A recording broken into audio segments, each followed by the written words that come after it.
that a Japanese government spokesperson has stated that China's claims regarding Taiwan are unacceptable. This, of course, comes after China sent a letter to UN Secretary General Antonio Guterres accusing Japanese Prime Minister Sanae Takaichi of attempting a military intervention over Taiwan. Now, according to Japanese diplomat Minoru Kihara, in response to China's letter to the United Nations, Japan's UN ambassador Kazuyuki Yamazaki also sent a letter to Antonio Guterres explaining Japan's position. This dispute, of course, has sparked the most significant China-Japan crisis in years, impacting both trade as well as cultural relations. Beijing claims Taiwan as its own territory and has not ruled out using force to assert its control. Meanwhile, the Taiwanese government has insisted that its future should be determined by its people alone. With us on the broadcast is Mr. Andrew K.P. Leung. He's a strategist focusing on the Chinese economy and policy. Thank you so much for taking our time and speaking to us on NewsX World today. It seems that the tiff between Japan and China continues to escalate. Now, of course, it's reached the desk of Antonio Guterres as well. To what extent can the UN realistically intervene as far as this diplomatic row is concerned? Because we did see a statement from Sanae Takaichi yesterday. She has stated that she's open to direct talks with China, thereby placing the ball in Beijing's court.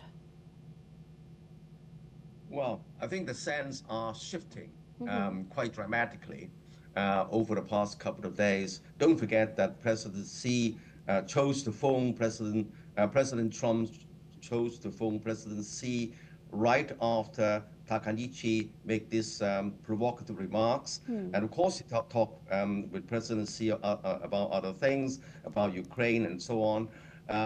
But I think this is also to reset the dynamics as far as Taiwan is concerned. Let's not forget that the United States policy on Taiwan has been quite consistent. It's defined by the Taiwan Relations Act, which empowers the United States to continue to supply arms to Taiwan to defend itself, but does not recognize, of course, Taiwan as a country, because the United Nations is only one China since President Nixon's visit to China back in the times of Chairman Mao. And then, of course, is also defined by the so-called 3 communiques and the 6 assurances, which basically says that the United States does not adopt any position on the future of Taiwan, prefers the solution on peaceful terms, of course, oppose any solution by military force. But then the Beijing strategy is 3-pronged. Firstly, military deterrence against separatist movements, particularly characterized by a new leader in Taiwan, who is all known throughout so many decades as a separatist. Secondly, economic and diplomatic isolation. Only very few countries around the world recognize Taiwan now. Thirdly, people-to-people exchanges, because there are even though numbers are decreasing, as many as 300,000 Taiwanese people, together with their families, are living and working on the mainland, on the businesses. And then there are lots of opportunities on the mainland for Taiwan young people. Now, most of the Taiwanese do not want unification, but they just want to carry on the status quo. However, if push comes to shove, because the latest survey in Taiwan suggests that as many as 52% of Taiwanese do not want to risk their lives to defend Taiwan.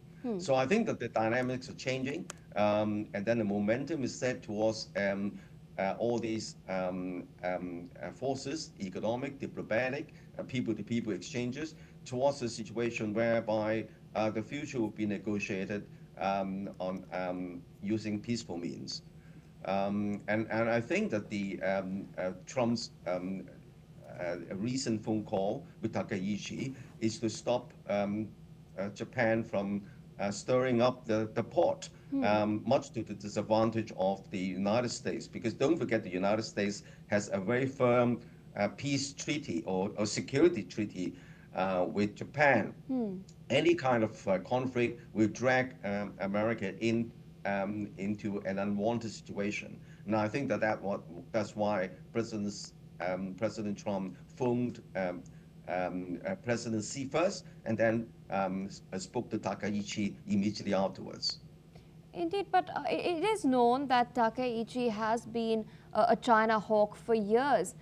There are some analysts who are suggesting that China is also attempting to test her new government and her resolve. Do you concur with that analysis?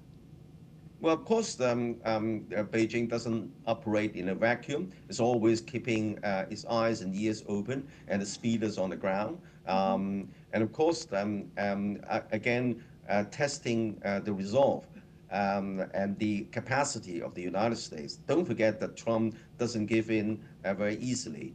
Now that he's now match he's now match his match in China, using the China's dominance in rare earths, which will cause, if China stops the rare earths exports, everything would grind to the halt on the United States. Mobile phones and defense systems all over the place. And that's why President Trump wants to recalibrate the relationship with President Xi. He phoned President Xi yesterday, and then spoke on other things, of course, on Taiwan, but also on Ukraine. Now the Ukraine, of course, with this latest 28 points, and it's likely that Ukraine will have to accept it because the dynamics are there to the disadvantage of the Ukrainians, and hopefully. President Trump wants President Xi to lend his hands in it, perhaps in the kind of peacekeeping force through the United Nations. And of course, last but not least, he wants China to restart the buying of the soybeans, because that would affect his constituency when the midterm elections is coming up in the United States in a couple of months.